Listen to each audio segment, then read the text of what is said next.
What exactly is a smart home? There's some terminology that we really should discuss. All that really means is you can control something from your phone with an app. We delve more into what we would consider connected homes. That means systems within your home are connected into a single app. Aha! Welcome to the Art of Custom from Hibbs Homes. Sponsored by Pella Window and Doors and Ferguson Bath Kitchen and Lighting Gallery.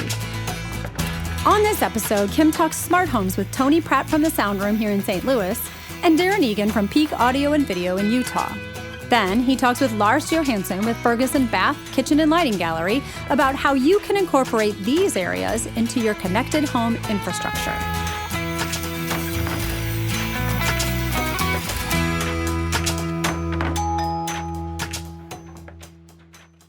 This podcast is sponsored by Pella Windows and Doors. Pella is the industry leader in innovation and style. Windows have become a key element in home design, and Pella has the product and professionals to guide you to your perfect solution. Pella is cutting edge in energy efficiency, durability, and performance. If you're tired of looking through screens, check out the Pella integrated roll screen that you won't see until you need it. Pella offers the broadest selection of premium products to meet any budget and any design inspiration. Allow Pella to show you what they can do to improve the style and comfort of your home. With Pella's limited lifetime warranty, you won't have to worry about windows and doors again. Call 314-714-0100 to make an appointment or visit our showroom in Chesterfield Valley. You've probably heard the term smart home, and you might wonder what it means. Today, we're going to answer that question with two of the best in the business. Tony Pratte is Director of Builder Relations for the Sound Room in the greater St. Louis area. And Darren Egan is Account Manager for Peak Audio and Video in Salt Lake City, Utah. And we're fortunate to work with both Tony and Darren in both markets. Guys, thanks a lot for joining us. I appreciate it. Anytime, Kim. You know that. Yeah, thank you, Kim. It's a pleasure to be here. Well, again, this is going to be a good conversation because many of our clients come to us and say, we want a smart home. And so I guess that's where we're going to start, Tony. What exactly is a smart home? Okay, so there's some terminology that we really should discuss. Smart home, all that really means is you can control something from your phone with an app. We delve more into what we would consider connected homes. That means systems within your home are connected into a single app. Aha. All right? There is a big difference. There is a big difference. So when you start thinking Internet of Things, smart homes, those are just individual little items or systems that have some kind of an app. I mean, you've been to the International Builder Show. Mm-hmm.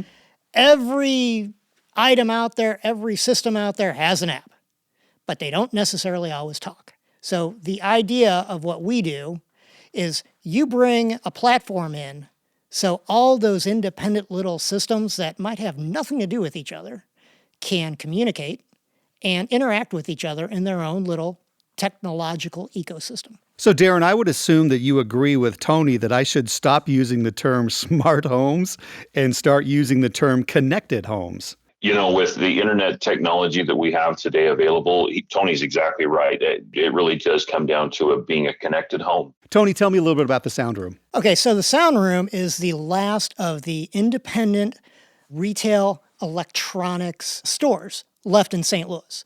We've been around since 1984. We are also one of the largest custom integrators in the United States. So we are a very unique company here in St. Louis. We have the retail side, we have the custom installation side, and we have the construction side. Plus we have our own service department, you name it. We have about 45 employees. I would say my division, the construction division, will work on anywhere between 400 and 600 connected homes a year and other, various projects for our builder clients and their customers. Darren, tell us more about Peak Audio and Video. So Peak Audio and Video has been around since 2011. We've been in the CE Pro Top 100 since 2013, and that you have to do a pretty good amount of business in order to be part of that elite group of installers and integrators. Peak Audio and Video is an arm, if you will, of Peak companies. Peak companies include Peak Alarm, which has been around since 1969. We've got Peak Audio and Video, again, since 2011. And then we also have Peak Security. It's an armed guard business. So as a whole, we have about 350 employees and growing. Pretty neat company overall to be involved with. Jerry Howe started the company back in 1969, April 1st, 1969. So we just celebrated 52 years in business. And it wasn't a joke, was it? No, not a joke. So, Tony, as director of builder relations, you are dealing with many different builders in the St. Louis area, many of the top production builders as well. So you're a perfect person to ask this question of, where do you start if you're building a home and are thinking about audio and video and smart homes and connected homes? Where do you start? Okay, that's a great question because we have this same question that we ask every day, it seems. And it really comes down to understanding the individual customer. 1, is he tech savvy? 2, is she a DIY person? 3, do they do everything off their phone? 4, do they just have no clue and are looking for guidance? So once you kind of figure out their own personality, you really want to figure out how are they trying to live in the house? How are they trying to ask the home to operate to suit their lifestyle? Every conversation the homeowner has before they get to us is all about one thing. How's this house going to look? We are the first trade partner that you work with, Kim, that asks the simple question of how are you trying to live in the home? No, that's true for sure. So for us, it's not about how it looks. It's about how it performs. So once you start asking series of questions and all that, it always comes down to the same first step. First thing that matters is the internet. You make sure that your internet is bulletproof. It's all about the Wi-Fi network, speed of the internet, strength of the signal. That is where you have to start. That is our foundation. That is the low voltage, the technology side foundation. This is just as important for us as you pouring that concrete for the house. One of the things that I personally do when I walk the home with the client is I ask them, what do you see this room doing for you? What are your activities in this room? And we go through every room and it's like, okay, I see myself watching TV. I see myself sitting here with my iPad, watching television or reading information. And I need to have this connectivity, not only through the television. If I'm watching a movie, I want to be able to reference IMDb at the same time. Or if I'm listening to the news, I want to be able to research that news real time. And it seems as if that the media rooms of now and of the future, I think are going to be a lot more connected, that's the word we're using here, than we have seen ever before. And, Tony is exactly right. If the network is not there, if that infrastructure is not in place, it all breaks down. And unfortunately, there are systems that are on the market that promise big returns and big rewards. And you just don't get that sometimes. And it's unfortunate because we've replaced many of those systems. And I've got clients that now sing the praises of these systems that we've put in. And they're my biggest salespeople. So we've learned a couple of things. They're called connected homes, that the infrastructure is extremely important when you're thinking about your connected home and how you're going to operate it. Darren, you mentioned off-market. Are a lot of people coming to you asking you about off-market products, or are you finding that they think they can do some of this work themselves? That's the trade-off. Tony's exactly right. We have this situation out there right now that there are a lot of DIY folks. They think they see these advertisements for, whatever it might be, insert brand name here. And we have this mesh network and we have that mesh network. We've replaced more of those mesh networks than I care to mention here. And what we do is we try to educate our clients and we say, this is why that system is not working. And this is why it is so important to have the infrastructure in place to give you the performance that you need, because there's nothing worse than having a system break down at the house level before it even gets to the street. Tony, I would assume that if the infrastructure is in place, the size of your connected system then can start small and grow depending upon what you're trying to do with your house. Oh, absolutely. And to be honest, depending on what features they're looking for, some of them are best installed after they move in and kind of understand how they are living in the house. A great example is lighting control. Unless you are planning on doing a large chunk of lighting control, at the very beginning, Well, if you just want a little bit to cover your patterns, well, you don't really know what your patterns are until you've spent about, 1 to 3 months inside that house. If we are dealing with unlimited budgets all the time, which is the dream, right? Then you never have to worry about it. But unfortunately, in today's society, we are always dealing with limited funds, limited budgets, and unlimited wants and needs. So it really comes down to measuring what needs to be done during construction versus what you can do later on, and kind of tailoring the system to match the budget and the wants. And then once you figure that out, then you can expand it for years. Tony, you just brought out that same B word as we introduced in episode 7, which was budget when we were talking about selections. And I think this is one of those areas, Darren, I'll bring you back in, where should a client come into this with a certain percentage of the build cost in mind?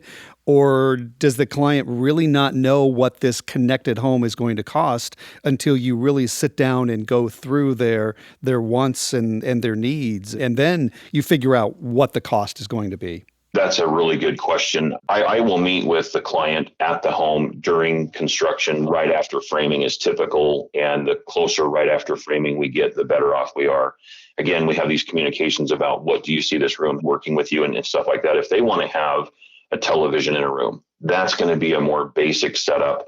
There's not a lot of infrastructure that needs to happen there. There are the basics. But then when you start talking to them about, let's call it automated shades, and let's talk about HVAC control, and let's talk about lighting control, as Tony brought up, there are so many things that we can expand into, and it is very modular, like he described. The system grows or contracts as the budgets and as wants and needs propagate through this communication that we have on site.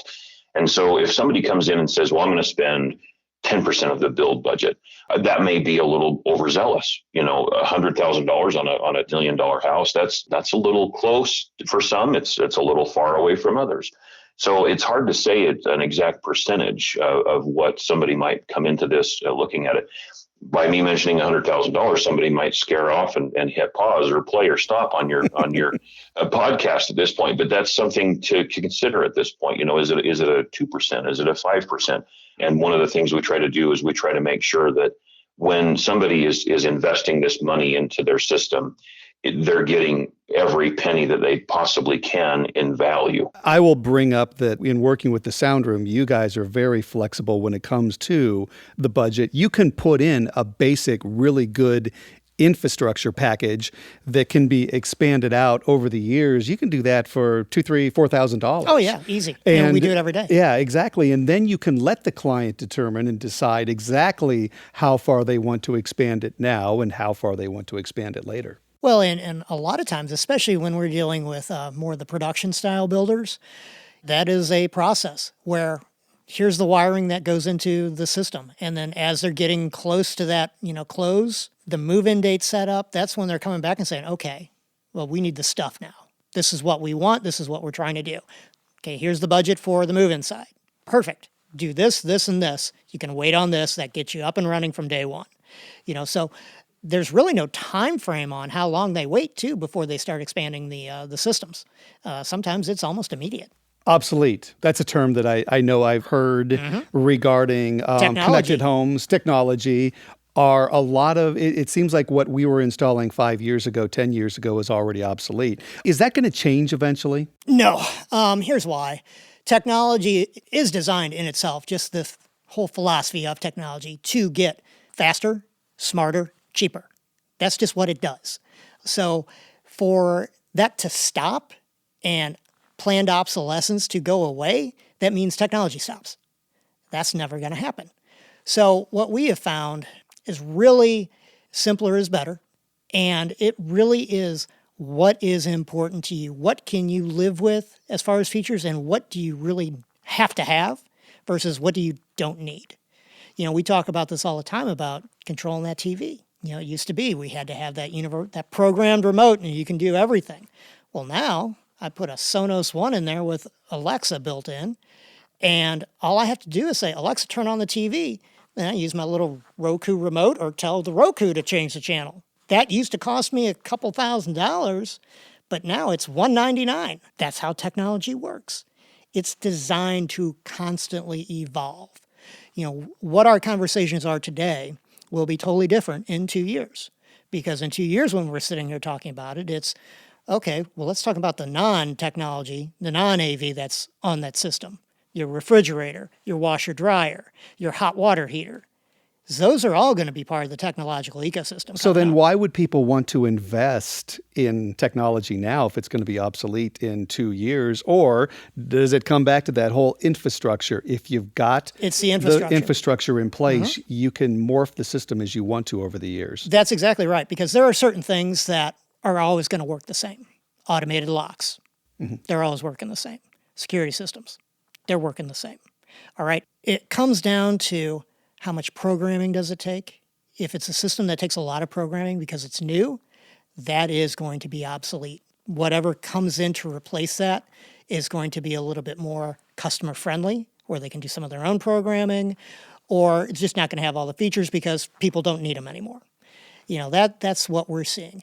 3 years ago, programming a voice-controlled house, very difficult. Now, I do hundreds of them every year, and they're simple. It just depends on what the homeowner wants it to do. Darren, we keep using the term infrastructure. We've talked about it quite a bit so far in this conversation. But aren't you still at the mercy of the internet provider one way or another, though? You can put in the best infrastructure in the world, and if you don't have the support by the internet provider, it doesn't do you as much good? To answer that question, yes. In terms of speed and reliability for the internet connection itself, yes. That you are at the mercy of whatever internet service provider you're choosing that way. But, and on that same side of on the other side of the coin, if we go into a home that was built in the 2000s, and that house is wired with Category 5 cable, we can do 4K video distribution over that Category 5 cable. So the infrastructure that was in that home planned way back then with panels and everything to make sure that there was enough wire to be running a house. We can make it so that if that internet service provider is a gold star provider and they provide this house with a gigabit of service, we can distribute that throughout the house, video, audio, etc., just as long as that infrastructure is in place. The challenge with internet service providers is that's always changing as well. Their technologies are always increasing. They're having to work with technologies that are 30, 40 years old that are, we're talking coaxial cable. Xfinity is still using coaxial cable, and so they're working on increasing their performance, and they don't want to have to roll trucks. So they're doing everything they can to make sure that their infrastructure has always been upgraded too. So I think that we're moving together in a better direction for the future, but investing in the infrastructure, I think, is where we're looking at here, making sure that that's available to be able to handle whatever that internet service provider is going to give you in the future. That's where we need to be looking at. That's the focus when you're building a home. Should I be doing all this? Well, let's not just rely on Wi-Fi for everything. Let's build this network. Let's build this infrastructure into the house that can handle this kind of connectivity in the future. Interesting. So, Tony, where do we end up now, 2, 3, 4, 5 years from now? Where is this industry going to be? Well, I think, especially on the construction side, we are going to evolve from just your low voltage provider to the builder's technology coordinators. We are going to be sitting down with you eventually saying, don't use this appliance supplier, use that one. Here's why. Don't use this lock, use that one. Here's why. Don't use this hot water heater, use that one. Here's why. That's where it's all going, to be honest, because as everything you start putting in the house needs to be connected to, the internet, each other, whatever, is it going to be the builder figuring that out? Or is he going to say, you know what, forget this, I'm bringing in that company because they do this all day and they're going to be the ones that help us. Right. And I know how I'm answering that question. Yeah, exactly. I'm calling either Tony or Darren and going to let you take care of our clients because you both do an excellent job. And it's been a fun conversation, an interesting conversation. Hopefully our listeners have learned something because this is one of the hottest topics when it comes to building a home is what are we going to do with our connected home, our smart home, our audio and video. So Darren and Tony, thank you guys very much. Really appreciate your time. Thank you, Kim. This has been great. Anytime, Tim. You know that.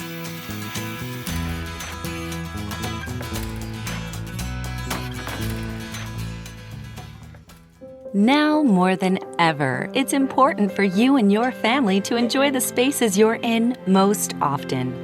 Count on the experts at Ferguson Bath, Kitchen, and Lighting Gallery to help you make the most of home and create a space you'll love to live in together. Shop online or schedule a personalized consultation to discover stunning products from the comfort of your own home. We want to stay on the same subject of connected homes and talk more about some of the cool features available in appliances. And here to help is Lars Johansson with Ferguson Bath, Kitchen, and Lighting Gallery, also a sponsor of the Art of Custom. And Lars, let's start there. Thank you very much for the sponsorship this year. Great company. We think that there's a lot of synergy between what we're trying to do, and we just thank you very much for the sponsorship. Well, thank you very much, Kim. I really appreciate you inviting us to be a part of this. You have been a fantastic partner as a builder and as a customer, and we really enjoy working with Hibbs Homes and the customers that you send our way. So thank you very much. And I might add that Ferguson, you guys have wonderful showrooms across the country. We have listeners from across the country. So, make sure you take time to visit Ferguson Bath, Kitchen, and Lighting Gallery when you have time. So what we're talking about on this episode of The Art of Custom is really smart homes. Now, I learned something a couple of minutes ago when talking with Tony and Darren. Yes, they're smart homes, but I think today more and more people are calling them connected homes. And that's where I want you to jump in and talk about some of the cool things going on with appliances, because I know that there are appliances out there that are really doing things that no one would have ever expected. Yeah, at this point, there is connected technology in almost all appliance categories, from cooking to refrigeration to your dishwasher and your laundry. On the cooking side, it really enables the homeowner to experiment and supplement their cooking knowledge with the knowledge of world-class chefs around the world. You've got wall ovens that have menu-driven cooking, so you can let it know that it's the holidays and you want to do a beef tenderloin roast. You haven't done one before, but no worries, because your oven's going to help you do that perfectly.